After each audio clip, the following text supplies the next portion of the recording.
Recording तुम लोगों ने देखी कहीं हो रही है? नहीं मैम, अभी तो नहीं मिली। अच्छा, मे बी अपलोड नहीं हो रही होंगी। देख ली मैम। देखी हैं? Yes ma'am. अच्छा, किस पे? यूट्यूब में। अच्छा, लिंक भेजना फिर, ग्रुप में देखते हैं। ठीक ठीक। ठीक है। चलो, ज्यादा निकला नहीं है ना, ये भी सही है।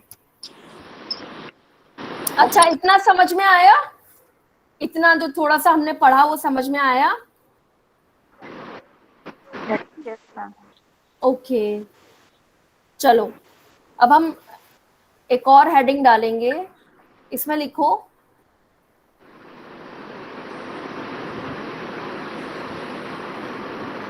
Purpose specific. Purpose specific.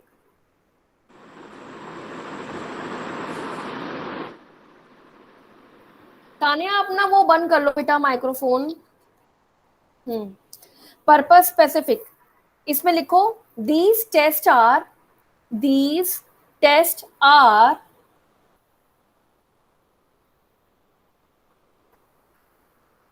designed for these tests are designed for any specific purpose, any specific purpose to be achieved, to be achieved.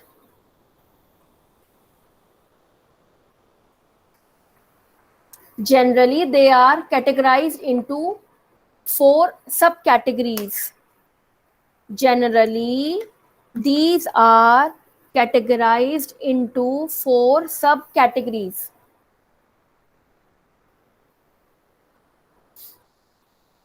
1 2 3 4 करके लिखो। पहला लिखो diagnostic test. Diagnostic test.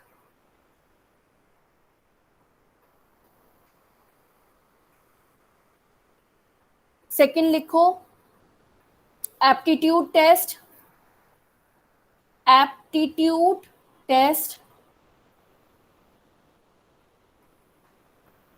Third लिखो achievement test. Achievement test. And last is proficiency test. Proficiency test. PROFICIEACY। Proficiency test. इसे कई books में proficiency भी बोला गया है। ब्रैकेट में लिख लो प्रोफिशिएंसी टेस्ट।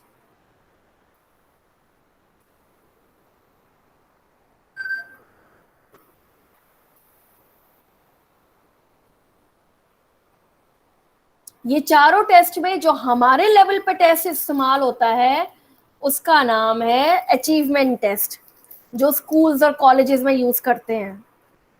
ठीक है, क्या अचीव किया हमने, कौन क्लास में फर्स्ट आया, कौन सेकंड आया, कौन थर्ड आया। ठीक है, तो जनरल एप्लीकेशन अचीवमेंट टेस्ट की होती है स्कूल लेवल पे।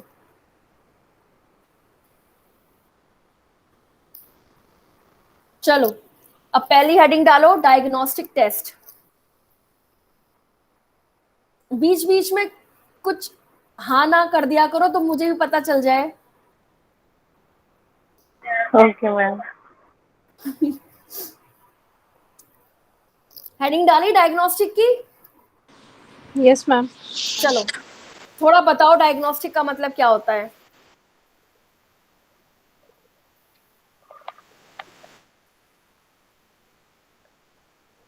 अलका ने हैंड रेज किया, अलका बताएगी।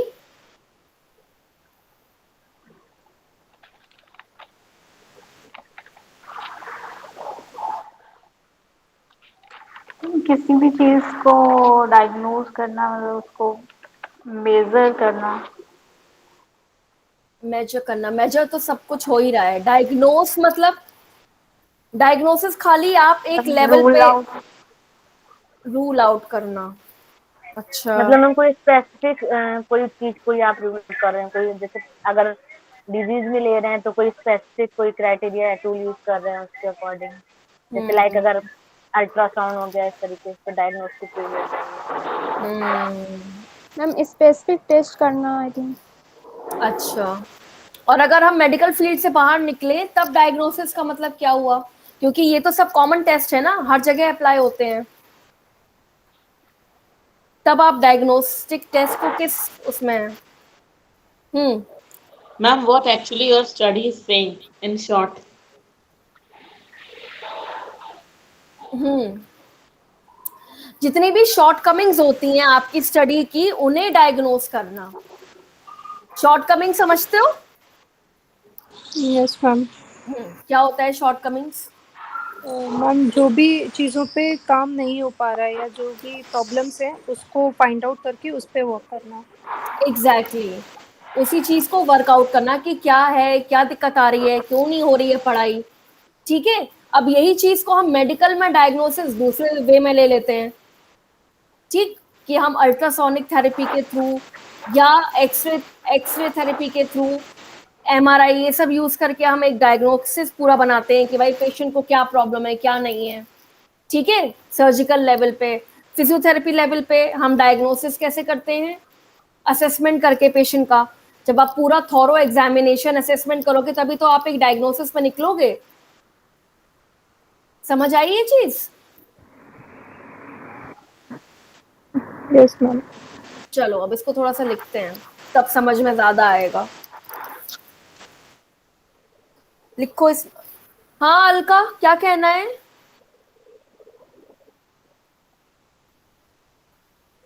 कुछ नहीं। अच्छा, नहीं तुम्हारा हैंड रेज है ना, इसीलिए। चलो इसमें लिखो, in a diagnostic test, in a diagnostic test, in a diagnostic test,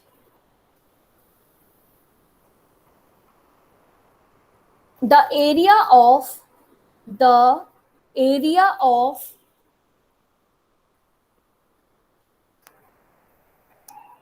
learning is identified, the area of learning is identified,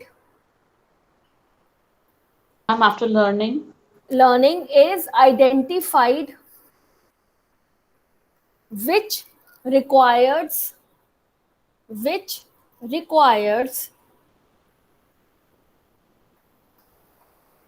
a remedial solution. Area of learning is identified which requires remedial solution. Remedial solution.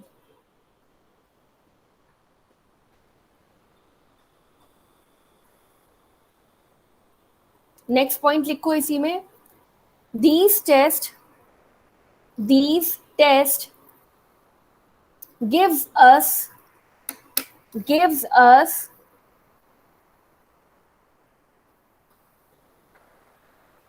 gives us the knowledge of gives us the knowledge of what a person knows, what a person knows and what he does not know, what he does not know, so that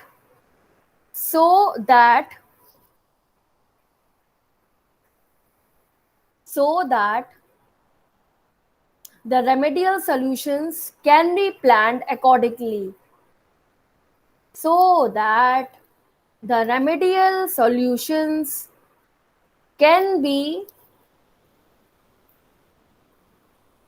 prepared accordingly.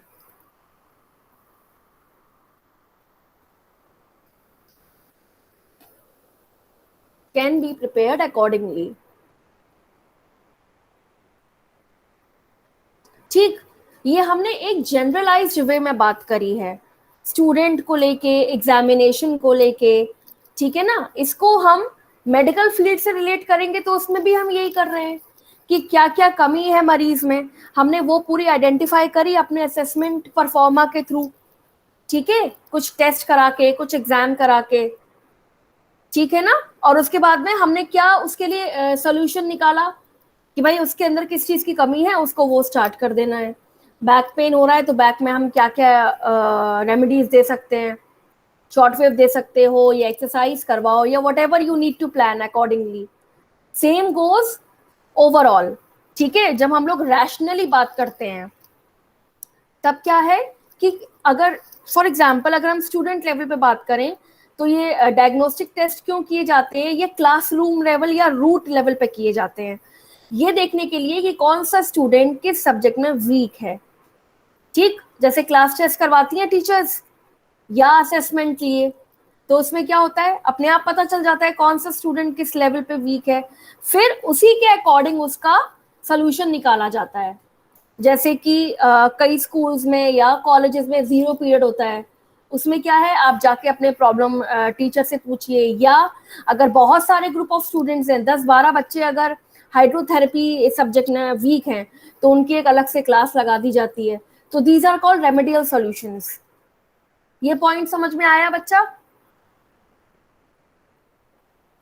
हाँ Tanya. Ma'am जैसे इसमें जो test की बात हो रही है या पर्पस स्पेसिफिक है, तो इसमें जो हम लोग सोल्यूशन निकालते हैं वो दोनों के लिए होता है, टीचर और स्टूडेंट, क्योंकि टीचर की भी स्किल्स को देखना होता है, या फिर मैम सिर्फ स्टूडेंट के लिए देखना है? हाँ नहीं, ये बोथ वेज होता है, ये बोथ वेज होता है, क्योंकि कई बार टीचर भी नहीं समझा पा रहे हैं, है ना। That depends upon the number of students. अगर 1-2 बच्चे को नहीं समझ में आ रहा है, ठीक है ना, तो इसका मतलब कि स्टूडेंट में प्रॉब्लम है, आपको उसके अकॉर्डिंग चलना पड़ेगा। लेकिन अगर मान लीजिए more than 50% of class is not understanding anything, तब क्या किया जाएगा?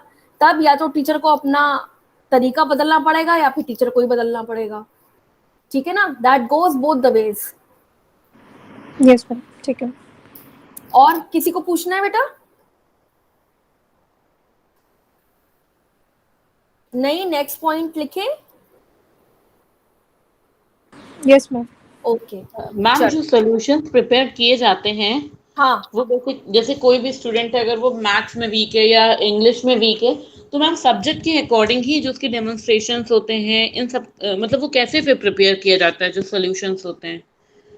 जैसे एक्स्ट्रा क्लास, हाँ जैसे मैंने बताया, आप एक्स्ट्रा क्लास भी कर सकते हो या पोस्ट स्कूल एक्स्ट्रा जो ट्यूशंस वगैरह स्टार्ट होते हैं, रेमेडियल क्लासेस, हाँ रेमेडियल क्लासेस होती हैं। जैसे स्कूल्स में होता है ना, स्टार्टिंग का एक पहला पीरियड 0 पीरियड कर 0 दिया, पीरियड, यस मैम। उसमें चाहो तो आप अपने क्वेश्चन पूछो, नहीं तो जैसे अगर नंबर ऑफ स्टूडेंट ज्यादा है तो टीचर एक क्लास ही ले लेती हैं। फिर आपके एक स्टूडेंट के ऊपर एक्स्ट्रा मेहनत करी जाती है, उसको अलग से जो है शॉर्ट क्वेश्चन पेपर्स बना के देना, वो सॉल्व करवाना, ठीक है ना। या फिर असेसमेंट्स, हाँ असेसमेंट वगैरह लेना। कॉलेज लेवल पे क्या है, कॉलेज लेवल पे स्टूडेंट खुद ही जाके टीचर से पूछ सकते हैं, दे आर ऑलवेज वेलकम, ठीक है ना। समझ में आया? Yes ma'am, yes ma'am. Ma'am तो इसमें डायग्नोस्टिक टेस्ट में इसमें एजुकेशनल से रिलेटेड लिखना है, वो वाला नहीं ना, नहीं मेडिकल वाला हम तो नहीं, हमको इसमें हमारे नहीं add कर एजुकेशन सकते नहीं, वो नहीं ऐड कर सकते बेटा, क्योंकि ये हाँ। मैंने क्या बताया, दिस इज रैशनली, मतलब ये पूरे लिए ओवरऑल है ये, ठीक है ना। क्योंकि हमारा डायग्नोस्टिक पर्पस तो फिर मेडिकल स्पेसिफिक हो जाएगा ना। चलो नेक्स्ट लिखो, एप्टीट्यूड टेस्ट। ये तो सबको पता होगा, आजकल तो हर चीज में एप्टीट्यूड टेस्ट हो रहा है।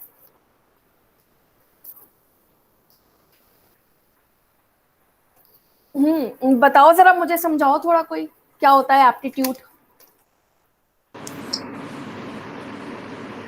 मैम जो ओवरऑल जैसे कॉम्प्रिहेंसिव वो सब कुछ जो आ जाता है एप्टीट्यूड, जो उसका जनरलाइज नॉलेज है किसी स्टूडेंट का हर सब्जेक्ट से रिलेटेड, और स्किल और लॉजिकली वो कितना वेल ऑफ है, उसके लिए होता है एप्टीट्यूड टेस्ट। हाँ, और basically it is career specific. जब आपको किसी करियर के लिए अपॉइंट होना होता है तब एप्टीट्यूड टेस्ट वगैरह हम लोग देते हैं। जैसे कि आप लोगों ने भी दिया होगा, एंट्रेंस टेस्ट में भी एक छोटा सा सेक्शन होता है रीजनिंग का, लॉजिकल रीजनिंग बोलते हैं, है ना। That comes under aptitude only, ठीक है। बाकी जॉब पर्पस में भी एप्टीट्यूड टेस्ट होता है,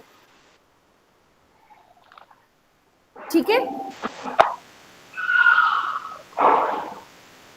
चलो इसमें लिखो the aptitude test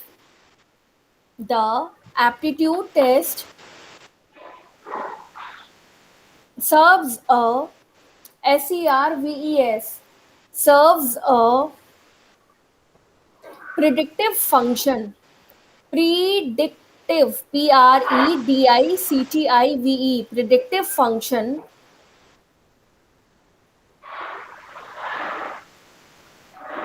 that helps us to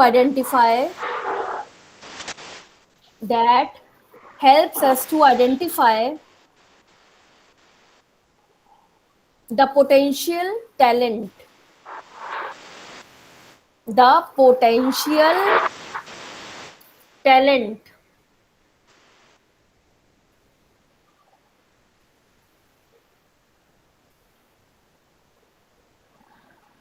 ठीक। नेक्स्ट पॉइंट लिखो these tests helps us to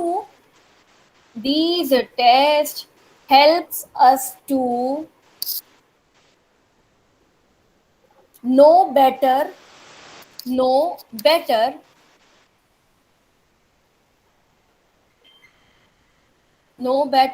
that who can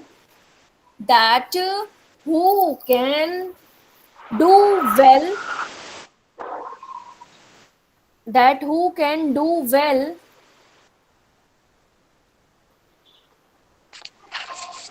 in the field of professional studies.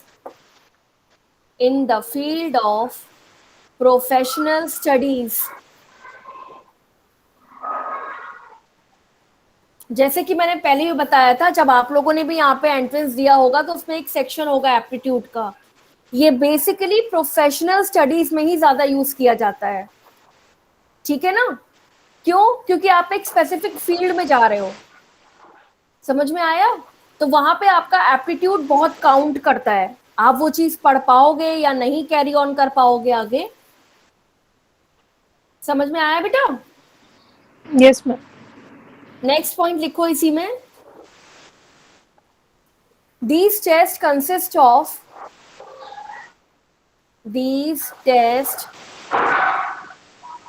Alka अपना ये बंद कर दो बेटा microphone. These tests consist of items on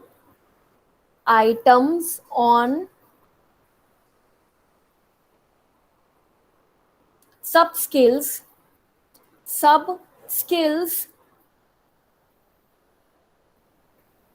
which are eventually developed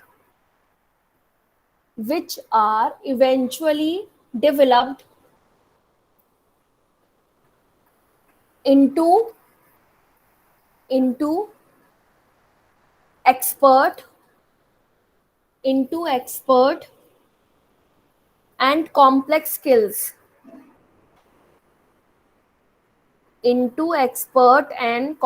skills.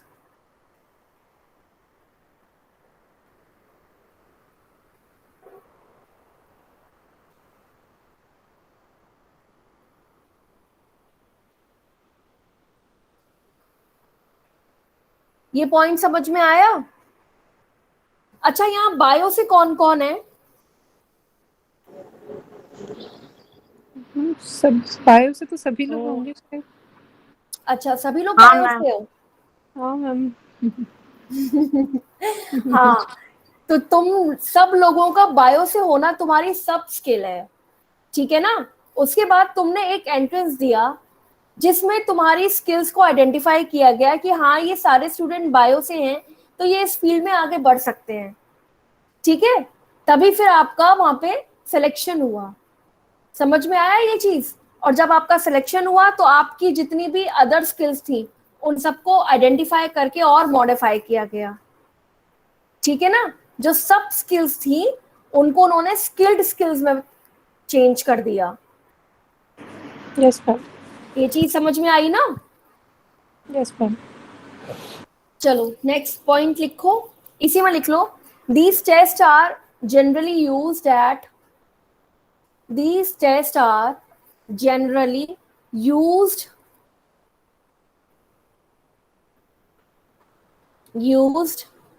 at or for selecting at or for selecting people for special courses or career. People for special courses or career.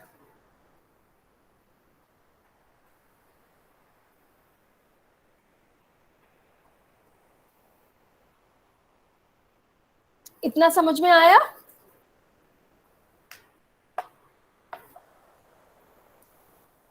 Yes ma'am. चलो next point लिखते हैं। Next हमारा क्या था? Achievement test. Achievement test था ना? Yes ma'am. ये मैंने आपको स्टार्टिंग में बताया था कि स्कूल और कॉलेज लेवल पे हम लोग यही टेस्ट का इस्तेमाल करते हैं, ठीक है ना? बाकी सारे टेस्ट नेशनल लेवल पे यूज होते हैं। जो हमारा एप्टीट्यूड है वो नेशनल लेवल पे होगा यूज, ठीक है? चलो इसमें लिखो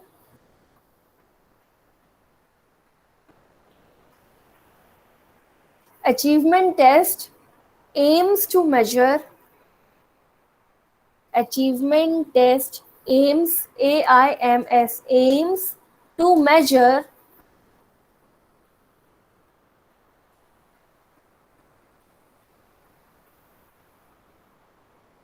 the extent to which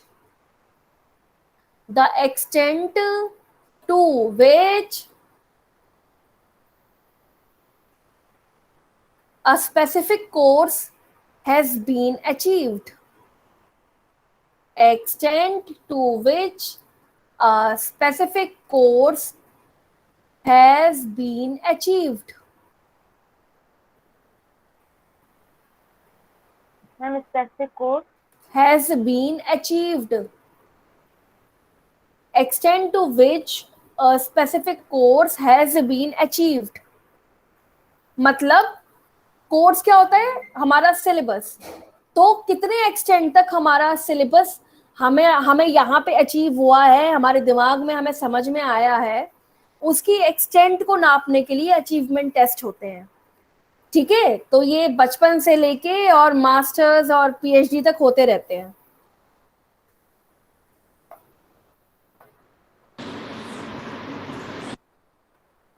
समझ में आया बच्चों?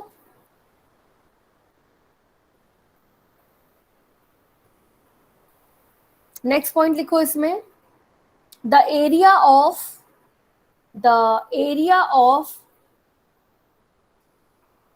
learning is demarcated by a given syllabus. A given syllabus.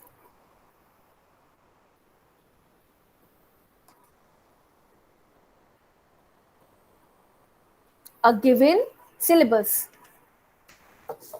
जैसे कि मैंने अभी बताया, एक स्पेसिफिक कोर्स होता है, एक सिलेबस होता है, वो आपको कितना समझ में आया उसके लिए हमारे यहाँ अचीवमेंट टेस्ट होता है, जिसको हम लोग एग्जाम्स बोलते हैं, ठीक है ना? एग्जाम चालू होने वाले हैं, डेट शीट आने वाली है, तो वो तुम्हारा अचीवमेंट है कि आपने एक कक्षा में क्या अचीव किया। नेक्स्ट पॉइंट इसी में लिख लो, these are used at universities, college and school level. These are used at universities, college and school level. Ma'am please repeat this sentence. These are used at university, college and school levels.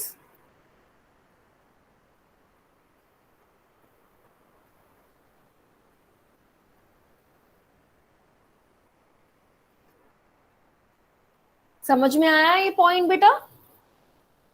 Yes ma'am. चलो अब हमारा last point क्या था? प्रोफिकेसी या proficiency test.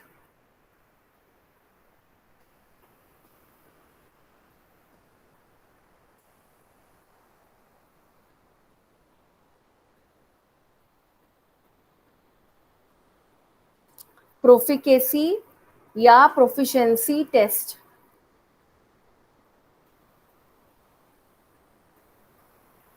ये test देकर ही हम सबका एडमिशन होता है अलग अलग करियर ऑप्शंस में, ठीक है? मतलब कि जितने भी नेशनल या स्टेट लेवल के या इंटरनेशनल लेवल के एंट्रेंस टेस्ट होते हैं, दे all come under this section, ठीक है ना? अब इसमें it is a umbrella term, इसके अंडर सारे आपके जितने भी टेस्ट होते हैं वो सब आ जाते हैं।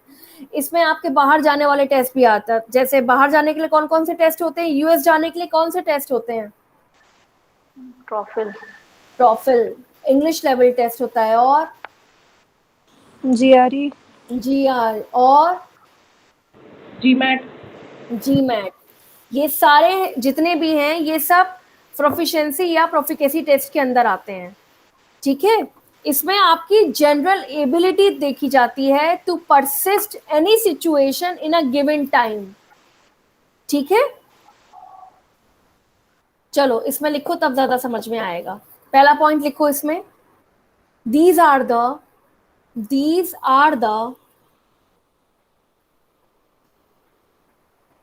Test that aims these are the test that aims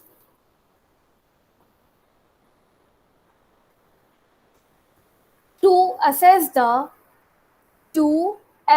the general ability assess the general ability of any person in a given time in a given time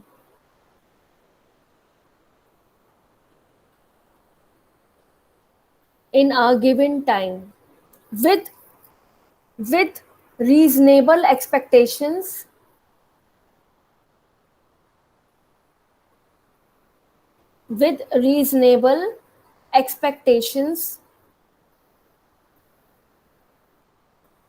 and mindset. Reasonable expectations and mindset.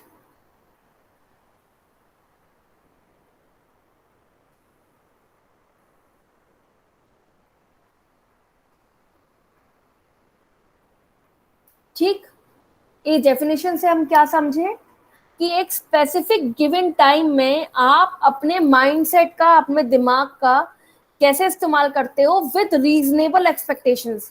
मतलब कि जिसने question बनाया है, questionnaire बनाया है या paper set किया है, उसके अकॉर्डिंगली आप क्या उसका आंसर कर रहे हैं, ठीक है? इस टेस्ट के अंदर आपका एप्टीट्यूड टेस्ट भी ऐड होता है।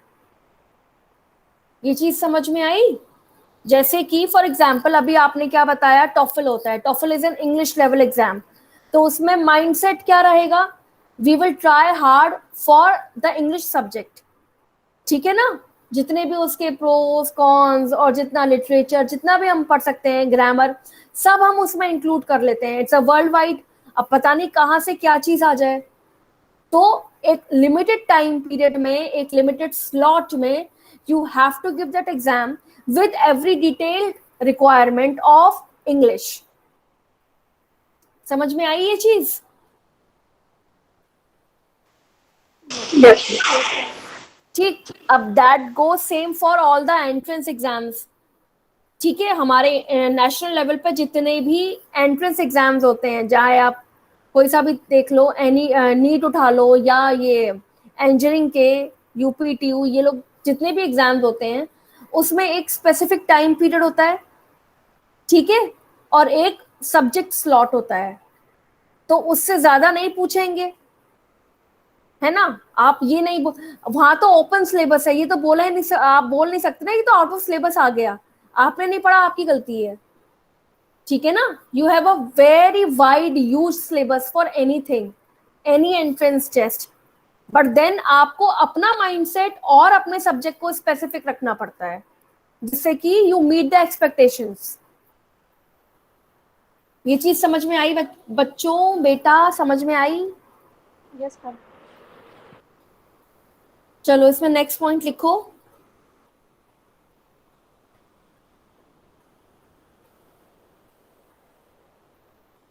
इसमें लिखो this is rather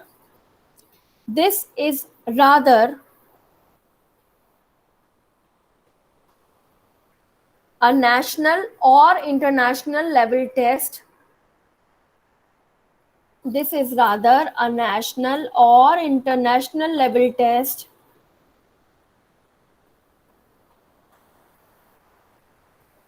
and has a wide range of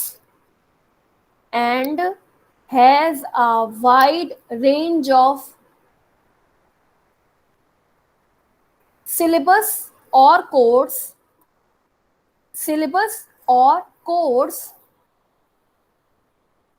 because people come from different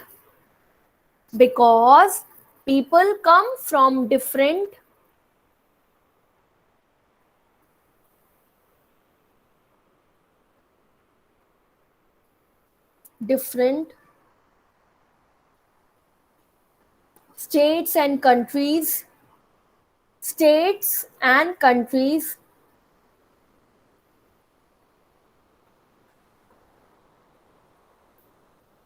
comma, colleges and universities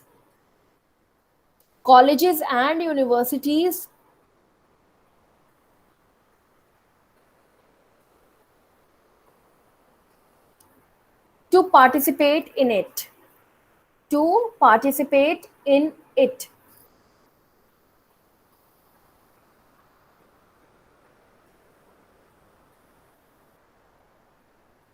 लिख लो for example any national or international level entrance test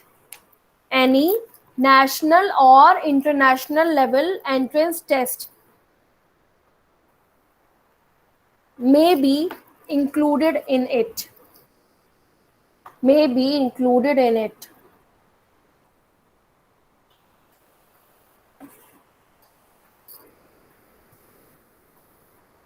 ठीक है, अब इसका इतना वाइड रेंज और स्कोप क्यों है भाई? कोई बताएगा?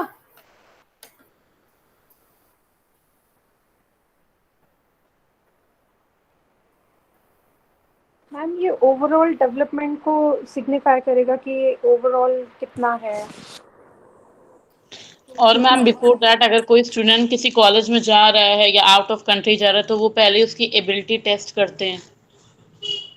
अच्छा, आउट ऑफ कंट्री तो चलो ठीक है, वो तो बात की बात है। हमारी कंट्री में भी जितने इंजीनियरिंग, मेडिकल और ये ह्यूमैनिटीज या किसी भी यूनिवर्सिटी का कोई भी एंट्रेंस टेस्ट जो नेशनल लेवल का होता है, उसका वाइड रेंज ऑफ सिलेबस इसीलिए होता है बेटा। कभी सोचा है दिल्ली यूनिवर्सिटी का एग्जाम एंट्रेंस देने के लिए साउथ से भी बच्चे आते हैं, नॉर्थ से भी बच्चे आते हैं, ईस्ट वेस्ट कहीं से भी आते हैं, ठीक है ना? तो जरूरी नहीं है कि उनके यहाँ जो टेक्स्ट बुक्स चल रही हो या उनका जो सिलेबस हो वो सेम हो। जो दिल्ली में किताब चल रही है जरूरी नहीं है कि वो तमिलनाडु में भी चल रही हो या नॉर्थ ईस्ट में भी चल रही हो, ठीक है ना? तो सब्जेक्ट भले ही हमने बोल दिया इंग्लिश, पर इंग्लिश में बहुत कुछ इंक्लूड होता है, ठीक है ना? बेसिक तो ए फॉर एप्पल ही रहेगा, लेकिन अब ए से एप्पल के बजाय भी बहुत सारे ऑप्शंस हो सकते हैं, इसीलिए वाइड रेंज ऑफ सिलेबस रखा जाता है। समझ आई वो चीज?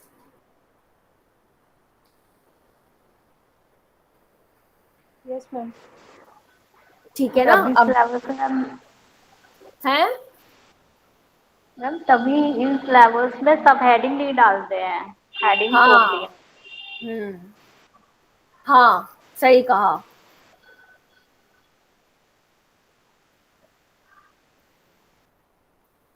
ठीक, ये सारे चारों टेस्ट समझ में आए? तो फिर हम लोग आगे बढ़े।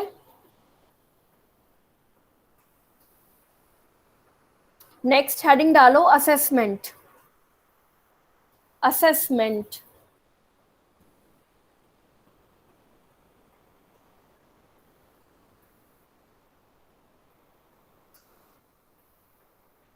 असेसमेंट से आप लोग क्या समझते हो, थोड़ा मुझे बताओगे?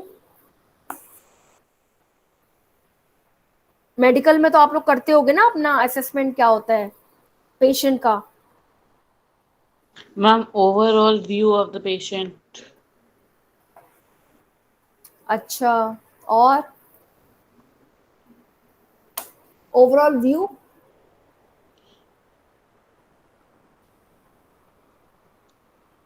Ma'am, in medical we do because we take range, we observe the pattern of the gait first of all initially, and we observe him or her all the activities. So this comes under assessment because we have to write all the physical and situational activities of the patient. SOAP. और generalised वे में assessment से क्या समझते हैं? अगर कोई ऐसे अंग्रेजी में असेसमेंट का मतलब क्या हुआ?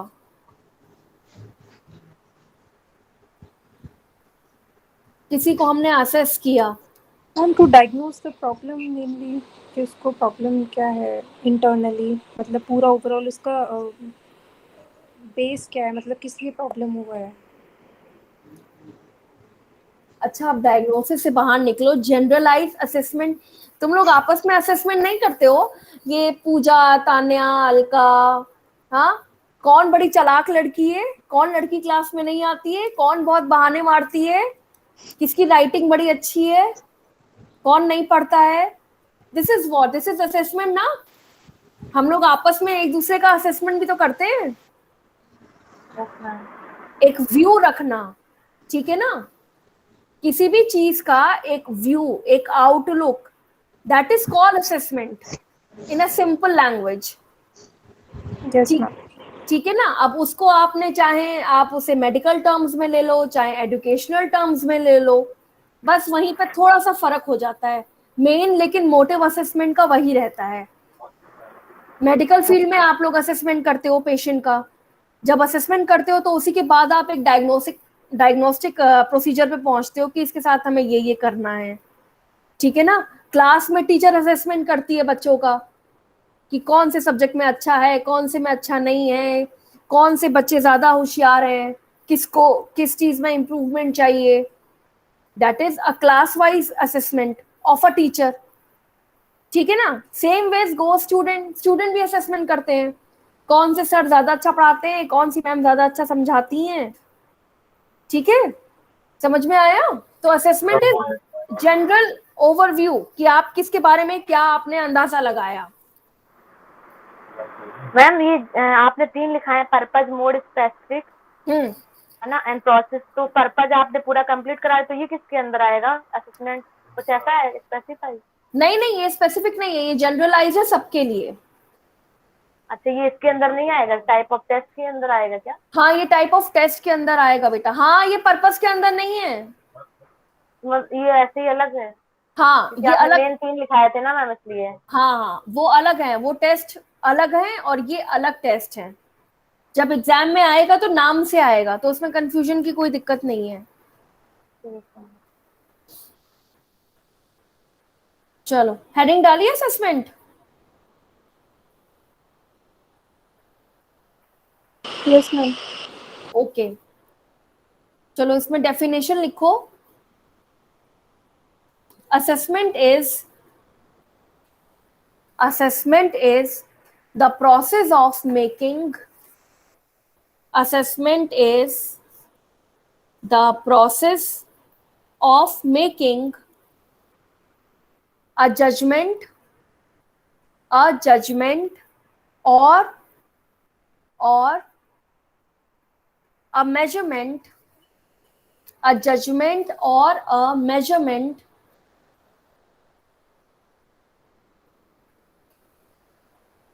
of any entity, of any entity, ENTITY, entity, bracket में लिखो, It could be a person. It could be a person,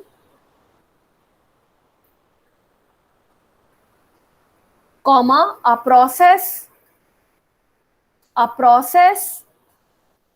or a program, or a program.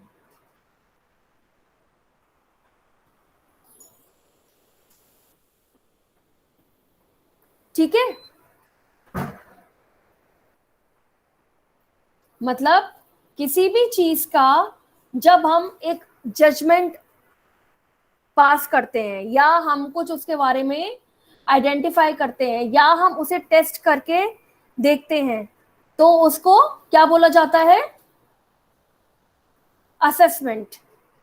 ठीक है, ये किसी भी चीज का हो सकता है, किसी भी इंसान का हो सकता है, किसी भी प्रोग्राम का हो सकता है, किसी भी चीज का हो सकता है। एक मिनट। हाँ,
वॉइस आ रही है?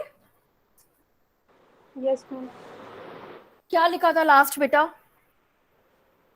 मैम असेसमेंट का डेफिनेशन ब्रैकेट में it could be a person, a process और अ प्रोग्राम। ठीक, इतना समझ में आया? Yes ma'am.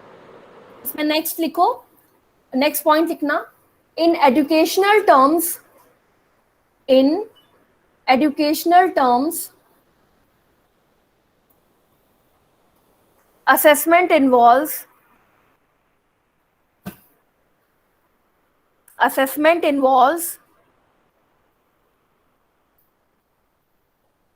gathering and evaluating data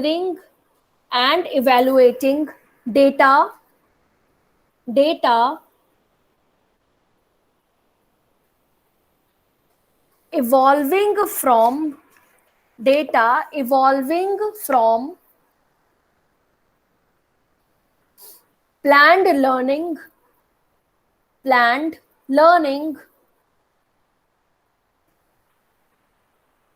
activities and programs. Planned learning activities and programs.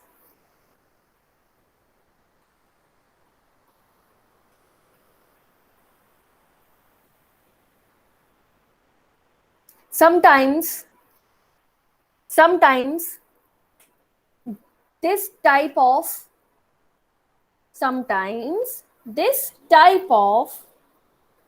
assessment is referred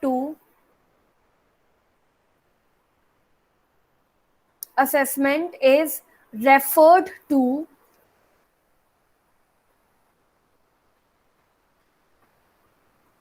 evaluation.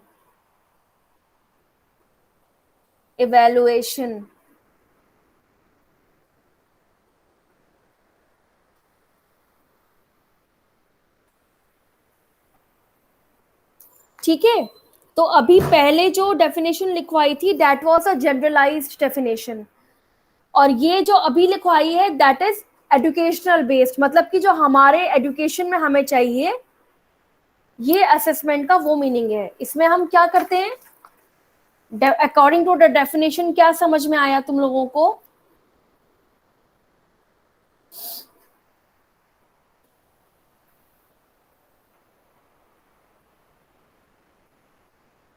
किसी को कुछ समझ में नहीं आया?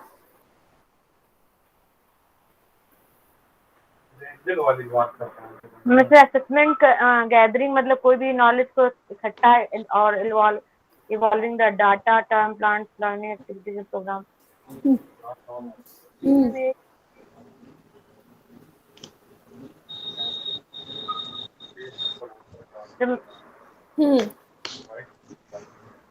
आगे बता दो। अच्छा, किसी को भी नहीं समझ में आया बेटा? इसमें असेसमेंट का मतलब हुआ, एजुकेशन सिस्टम में असेसमेंट का मतलब हुआ कि एक प्लान्ड एक्टिविटी के थ्रू, ठीक है ना, किसी भी प्लान्ड एक्टिविटी के थ्रू आप किसी भी पर्सन का जो है एक इवैल्यूएशन कर रहे हो या मेजरमेंट कर रहे हो या असेसमेंट कर रहे हो। प्लान्ड एक्टिविटी का मतलब यहाँ पे क्या है? जब हम क्लासरूम लेवल पे टेस्ट करवाते हैं, टेस्ट लेते हैं, ठीक है, यूनिवर्सिटी लेवल पे एग्जाम कंडक्शन होता है, तो these all are previously planned activities जो स्टूडेंट लेवल पे उसका असेसमेंट करती हैं। समझ आया? किसी भी स्पेसिफिक सिलेबस या कोर्स को लेके। अब समझ में आया? तान्या, हाँ बोलो बेटा। मैम असेसमेंट और इवैल्यूएशन में डिफरेंस है या फिर असेसमेंट के अंदर ही इवैल्यूएशन आता है? देखो मैंने इसमें एक लाइन लिखवाई है, sometimes it is also used as evaluation, ठीक है ना। तो इवैल्यूएशन और assessment they are more of the same thing, ठीक है।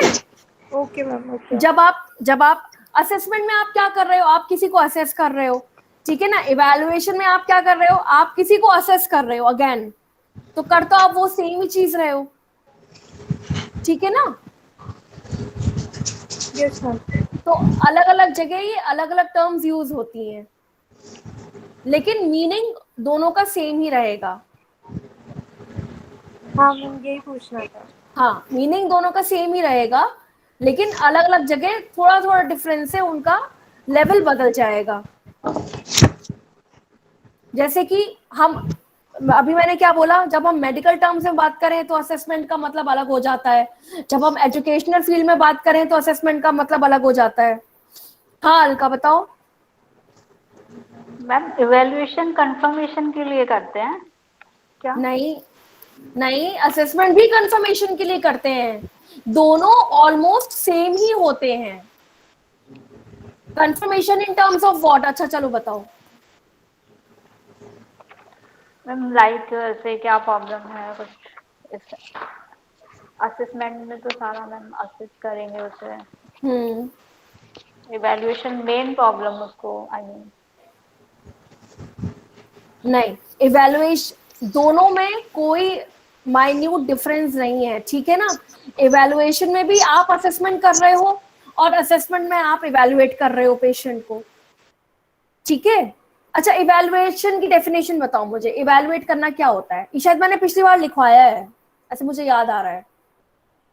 यस मैम, लिखा है था। हाँ मैम इसमें इवैल्यूएशन का डेफिनेशन था, it is the process to define the precise criteria of the student to meet any specific qualifying educational system. Right, और असेसमेंट में हम क्या कर रहे हैं? और मैम इसके साथ में आपने ये भी लिखवाया था, it uses the assessment protocol according to predominant criteria. हाँ, तो यहाँ पर भी तो वही हो रहा है ना। यहाँ पर प्रीडोमिनेंट क्राइटेरिया क्या है आपका? कोई भी ऐसी एक्टिविटी, ठीक है ना, जो पहले से प्रिसाइज्ड एक्टिविटी होती है कि ये कराना है। समझ में आया? तो उसी प्रीडोमिनेंट क्राइटेरिया को हम असेस कर रहे हैं, उसका हम असेसमेंट कर रहे हैं, that comes under evaluation only. जो असेसमेंट है is a umbrella term, evaluation उसके अंडर आता है, और इवैल्यूएशन अलग भी होता है, ठीक है। तो दोनों चीजों में कंफ्यूज मत होना। हाँ मैम, अभी पढ़ा तो समझ आ गया, वो एक ही चीज है। वो ओवरऑल जो होता है वो एक ही चीज है, लेकिन जब आप उसको स्पेसिफिकली अलग अलग जगह यूज करोगे तो उसका फिर डेफिनेशन भी बदल जाएगा और मीनिंग भी बदल जाएगा, ठीक है। समझ में आया? Yes ma'am. एग्जाम में डेफिनेशन मत बदल देना। चलो और पूछना है किसी को? नहीं तो आगे बढ़े।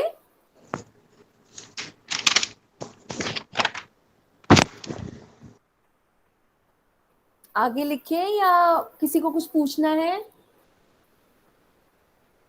नहीं, चलो नेक्स्ट पॉइंट लिखो। पॉइंट्स में लिख रहे हो ना? Yes ma'am. लिखो the assessment is generally conducted by the assessment is generally conducted by the higher authorities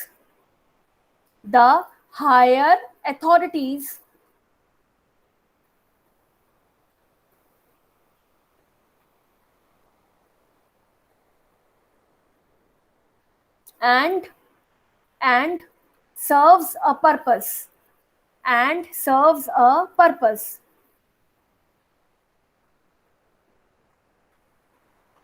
यहाँ पे हायर अथॉरिटीज कौन हुए? जब आप स्कूल लेवल पे कर रहे हो तो स्टूडेंट तो लोअर लेवल हुआ, हायर लेवल हुआ टीचर्स, ठीक है ना, प्रिंसिपल।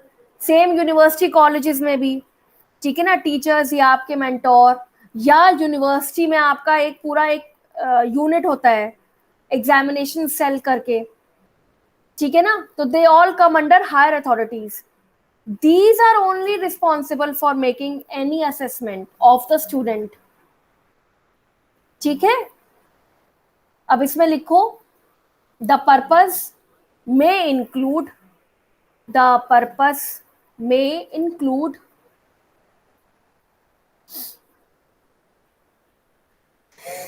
excuse me, पहला पॉइंट लिखो इसमें motivating and directing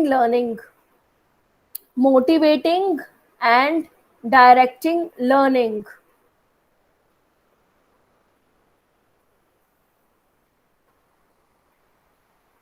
second point लिखो providing feedback to students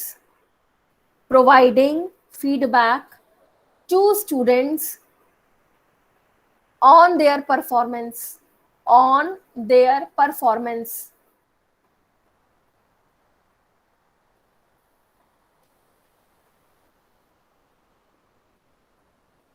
next लिखो providing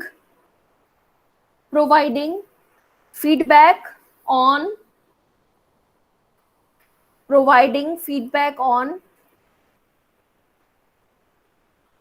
curriculum or syllabus,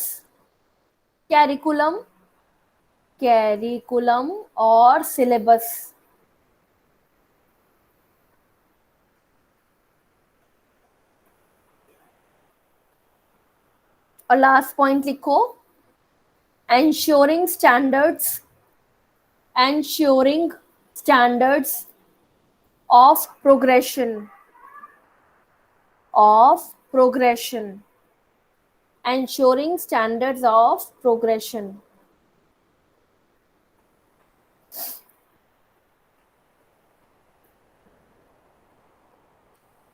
लिखा सबने? Yes ma'am. तो हमारा पहला पॉइंट क्या था इसमें? Motivating and directing learning. ये हम क्लासरूम लेवल पे करते हैं, ठीक है।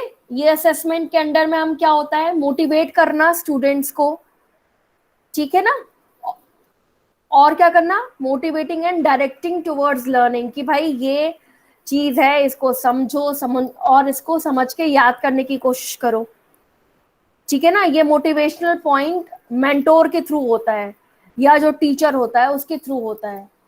नेक्स्ट पॉइंट हमारा क्या आता है? Providing feedback to the students on their performance. तो ये तो आपको पता चल ही जाता है जब रिजल्ट आता है। रिजल्ट क्या है? Result is the feedback of whatever you have been assessed for, ठीक है ना। ये पॉइंट समझ में आया?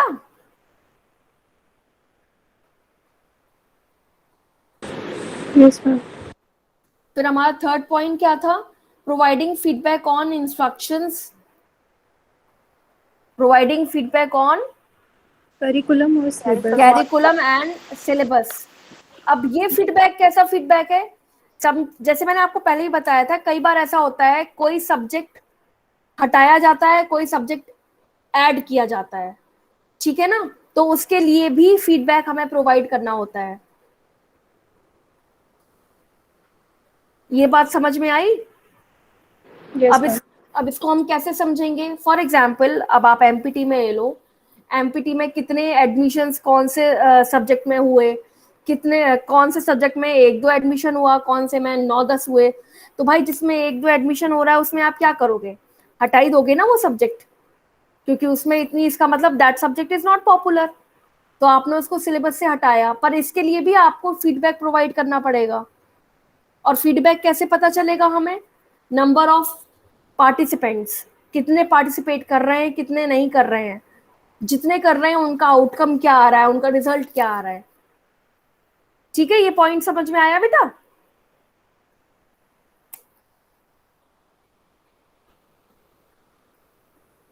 ये पॉइंट समझ में आया बेटा? Yes ma'am.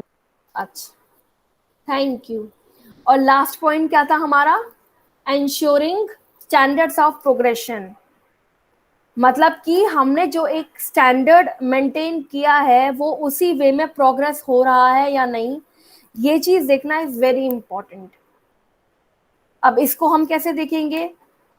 सपोज अगर हमने मिनिमम पासिंग मार्क्स 50% रखे हैं कहीं के लिए, किसी भी एजुकेशनल फील्ड में, तो ऐसा तो नहीं है कि सब 50 पे ही पास हो रहे हैं। हमें एक स्टैंडर्ड भी तो मेंटेन करना पड़ेगा ना, कि there has to be people coming out in 90s 80s 70s, ठीक है ना। तो वो स्टैंडर्ड मेंटेन करना भी बहुत जरूरी है। उसके लिए भी इवैल्यूएशन करना या असेसमेंट करना इज वेरी इंपॉर्टेंट। अब उसमें क्या क्या हमारे ड्रॉबैक्स हैं, क्यों मैक्सिमम लोग सिर्फ 50 पर ही रुक जा रहे हैं, क्यों आगे नहीं बढ़ रहे हैं, क्या चीज ऐड करें, क्या सब्ट्रैक्ट करें, टीचर बदले स्टूडेंट के लिए और कुछ रेमेडी स्टार्ट करी जाए, ठीक है ना। तो ये सारी चीजें हमारे लास्ट वाले पॉइंट में आ जाएंगी कि असेसमेंट किस तरीके का होना चाहिए। ये पॉइंट समझ में आया बच्चों? Yes ma'am. चलो, आज के लिए कुछ पूछना है तो बताओ। Ma'am, how much is left in this topic? बस थोड़ा सा रह गया है तुम्हारा। 1 मिनट, सिलेबस कहाँ है? रुको, मुझे देखने दो जरा।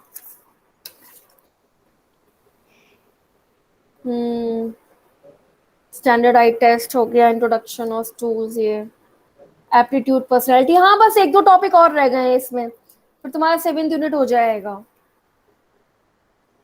Ma'am, when will you take the next class? Saturday को, ठीक है। Ma'am, this time only?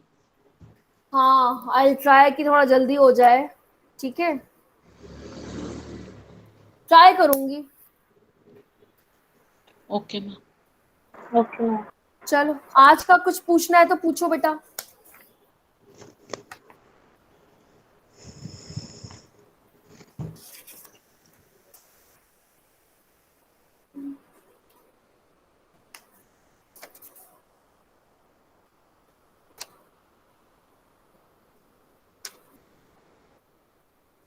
सब समझ में आ गया सबको? Yes ma'am. हम्म। अच्छा, कौन कौन नहीं है मुझे बस नाम बताना। एक तो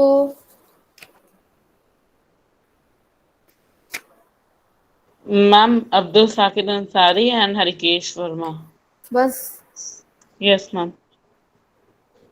हरिकेश और अब्दुल। चलो, मैसेज तो सबके पास जा रहा है ना? Yes ma'am. Yes ma'am. ठीक है, चलो फिर, okay, thank you. Thank you ma'am. Thank you ma'am. Thank you ma'am. अरे रुको रुको रुको रुको, फोटो रह गई, फोटो रह गई, फोटो रह गई।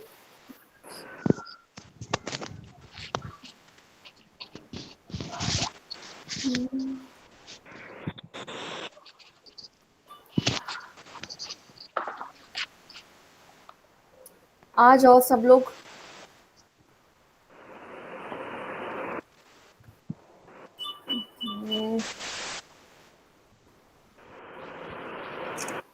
चलो